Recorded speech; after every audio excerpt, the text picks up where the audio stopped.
नमस्कार दोस्तों, मैं इस कमल किशोर प्रोजेक्ट चैनल में आप सभी का हार्दिक अभिनंदन करता हूं। आप लोगों का तहे दिल से स्वागत करता हूं। मित्रों, जैसे मैंने अपने पिछले वीडियो के अंदर आपको बताया था कि वास्तुशास्त्र के अनुसार हमारे घर में 5 वस्तुएं ऐसी होती है जो लक्ष्मी का स्वरूप मानी गई हैं, जो लक्ष्मी का प्रतीक होती हैं। मित्रों, पिछले वीडियो के अंदर मैंने बताया था कि हमारे घर के अंदर जो सफाई में काम आने वाला जो झाड़ू है वो कैसे रखना चाहिए। यदि हम गलत दिशा में रखते हैं उस झाड़ू को, और यदि हम गलत स्थिति के अंदर उस झाड़ू को रखते हैं तो इससे हमारे घर में क्या प्रभाव पड़ता है, जो घर की स्त्रियां होती हैं उनके ऊपर इसका क्या प्रभाव पड़ता है, कैसे हमें झाड़ू रखना चाहिए। वैसे ही आज हम आपको एक और लक्ष्मी के प्रतीक के बारे में हम यहाँ पे बताने जा रहे हैं। मित्रों, हमारे घर में प्राचीन काल में जब लड़कियों की शादियाँ आदि होती थी तो हम दहेज के अंदर एक बहुत ही लक्ष्मी का प्रतीक देते थे साथ के अंदर। वो क्या था? मित्रों, प्राचीन काल में जब शादियाँ होती थी तो जो लड़की को हम दहेज देते थे उसके साथ में एक दर्पण देते थे, और वो दर्पण है वो लक्ष्मी का ही प्रतीक होता है। और घर के अंदर जो दर्पण है वो हमारे घर में करीबन करीबन वास्तु के अनुसार 16,000 सकारात्मक एनर्जी दे सकता है, या फिर अगर वो अच्छी स्थिति में नहीं है तो 16,000 नकारात्मक परिणाम भी हमें दे सकते हैं। मित्रों, दर्पण हम सभी के घर में होता है और कहीं न कहीं लगा हुआ जरूर होता है। मित्रों, आपके बेडरूम के अंदर दर्पण नहीं होना चाहिए। यदि आपके घर में बेडरूम के अंदर दर्पण है तो ये अच्छी चीज़ नहीं है। वास्तु के अनुसार दर्पण हमारे जो शयन कक्ष है उसमें हमें नहीं रखना चाहिए। दोस्तों, दर्पण में क्या हम केवल फेस ही देखते हैं? फेस देखने के लिए ही हमारा दर्पण होता है? नहीं मित्रों, दर्पण है वो हमें दो चीज़ें तो कम से कम उसमें हम देख ही सकते हैं। पहला हमारा फेस, हमारा चेहरा, दूसरा हमारा मूड। यानी आप जब गुस्से में हो और जब दर्पण के सामने जाओगे तो वो आपको गुस्से वाली भावनाएं आपको उसके अंदर दिखाई देगी दर्पण के अंदर। तो वो उस जगह आपके जो दर्पण है वो नकारात्मक एनर्जियां आपके घर में वहां पर फैलाता रहेगा।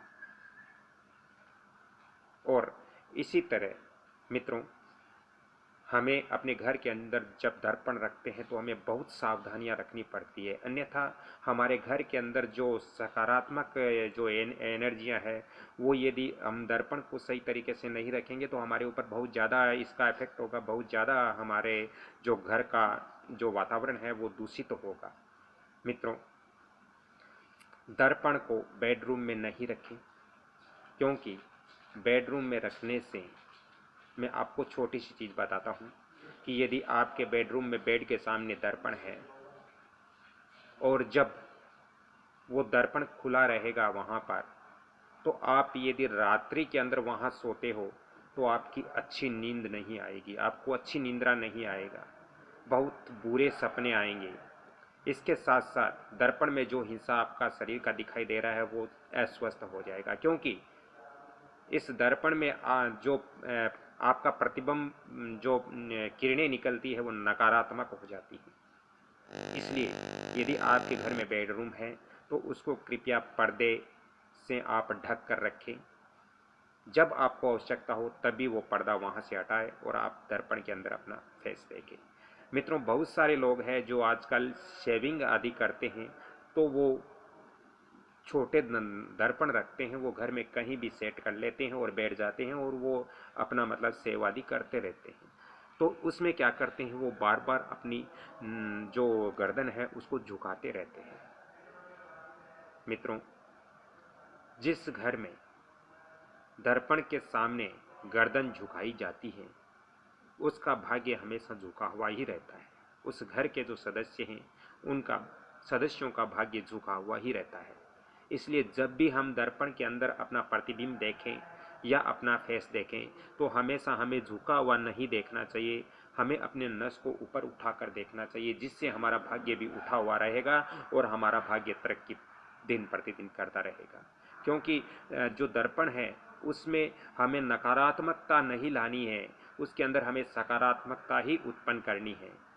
मित्रों, हम अपने वस्त्र है उसके अंदर बार बार प्रेस करते हैं, उसको साफ रखते हैं और उसके अंदर सलवट आदि नहीं आने देते, लेकिन हमारे घर का जो दर्पण है वो मित्रों उस पर दाग धब्बे लगे हो या वो खराब स्थिति में हो, तो ऐसा दर्पण हम अपने घर के अंदर रखते हैं तो हमारी आर्थिक स्थिति, हमारे घर की शिविर ही कमज़ोर होगी, हमारे घर में जो बजट है वो भी बहुत ज़्यादा बढ़ जाएगा और हमारे इनकम के सोर्स कम हो जाएंगे। इसलिए हमारे घर का जो दर्पण है उसको कभी भी आप गंदा न रखें, उसको साफ सुथरा दर्पण ही रखना जरूरी होता है। मित्रों, घर का जो दर्पण है वो खंडित नहीं होना चाहिए। कभी कभी आपने देखा होगा कि घर का जो दर्पण है उसके कई टुकड़े हो जाते हैं, फिर भी लोग रखते हैं। इससे दर्पण टूटा हुआ है तो आपका भाग्य भी टूटेगा, आपके भाग्य पर इसका बहुत बुरा असर पड़ेगा। यहाँ तक कि आदमी के जीवन संबंधित बहुत बड़ी परेशानी हो सकती है यदि घर के अंदर टूटा हुआ दर्पण है। तो आपके घर के अंदर टूटा हुआ दर्पण है तो वो आप अपने घर के अंदर कभी भी न रखें, उसको उतार करके बाहर करें, इससे आपके घर में सकारात्मक एनर्जियाँ आएगी। मित्रों, आप जब अपनी लड़कियों की शादी करते हो तो कम से कम ये जो लक्ष्मी का प्रतीक है दर्पण, ये उनको साथ में जरूर देना, ताकि वहाँ पर भी वो सकारात्मक एनर्जियाँ वहाँ आ सकें। मित्रों, एक चीज़ मैं आपको और बताता हूँ, आपके घर के अंदर आप दर्पण है वो किसी भी दिशा में लगा देते हैं और आपको पता भी नहीं चलता है, और वो लगाने से आपके घर में जिस दिन आप लगाते हो उसी दिन से आपके घर में कलह कलेश शुरू हो जाते हैं, या फिर आपके घर के अंदर मित्रों बहुत सारी ऐसी दुर्घटनाएं हो जाती हैं, या आपके घर में पैसों की कमी हो जाती है और आपको पता भी नहीं चलता कि आखिर कारण क्या है, किस वजह से हम इतनी परेशानी में आए हैं। और परेशानी का कारण होता है आपके घर का दर्पण, क्योंकि आपने उसको विपरीत दिशा में लगाया, और जब विपरीत दिशा में लगाया तो वो वहाँ सकारात्मक एनर्जियाँ अपनी ओर खींचते हैं और वो नकारात्मक एनर्जियाँ आपके घर के अंदर फैलाते हैं। मित्रों, यदि आप अपने घर के बेडरूम के अंदर यदि आपका बाथरूम बना है तो उसके अंदर आप दर्पण लगा सकते हो, बेडरूम के अंदर नहीं लगाना है। और आपके घर के उत्तर या पूरब की जो दिशा है उसी के अंदर दर्पण लगाना है, जिससे आपके घर में सकारात्मक एनर्जी आएगी। क्योंकि दर्पण है वो पानी का ही एक संकेत है, और पानी की जो दिशा है, जल की जो दिशा है वो पूरब और उत्तर ही मानी गई है वास्तुशास्त्र के अनुसार। मित्रों, यदि ये वीडियो आपको अच्छा लगे तो आप इस वीडियो को ज़्यादा से ज़्यादा शेयर करें, लाइक करें और सब्सक्राइब करें। बेल आइकॉनिक घंटी का निशान जो आता है छोटा सा, उस पर भी क्लिक करें, ताकि मेरा भी मनोबल बढ़ेगा, मेरा उत्सव बढ़ेगा, और उत्सव बढ़ेगा तो मैं आपको और ऐसी सटीक और बहुत महत्वपूर्ण जानकारियाँ मेरे इस चैनल कमल किशोर भोजक चैनल या फिर वंदना भोजक चैनल पर आपको हर समय देता रहूँगा, देते भी आ रहा हूँ, आगे भी दूंगा। इससे आपको बहुत ज़्यादा जीवन के अंदर बेनिफिट मिलेंगे, और आपको ये एक छोटी सी वस्तु है दर्पण, ये आपके घर को बर्बाद भी कर सकती है और आपके घर को ये तरक्की और उन्नति भी दे सकती है। तो मित्रों, एक बार पुण्य कहना है, इस वीडियो को आप लाइक करें, शेयर करें और सब्सक्राइब करें, बेल आइकन घंटी के निशान पर भी क्लिक करें। और यदि आपको वास्तु व्हाट्सएप विजिट करवाना हो अपने मकान, दुकान, फैक्ट्री का, तो आपसे थोड़ा चार्ज लिया जाएगा। आप बड़ी आसानी से वास्तु व्हाट्सएप विजिट करवा सकते हो। मैं यहाँ पे आपको नंबर भी दे देता हूँ, फ़ोन नंबर भी और व्हाट्सएप नंबर भी, तो नोट कीजिए 7901718402। एक बार पुण्य मित्रों, 7901718402, इन नंबरों पे आप कांटेक्ट करके आप वास्तु व्हाट्सएप विजिट करवा सकते हो। तो अगली कड़ी में फिर मिलता हूँ। एक बार पुण्य कहता हूँ दोस्तों, इसको लाइक शेयर सब्सक्राइब जरूर करें। धन्यवाद। जय श्री राम।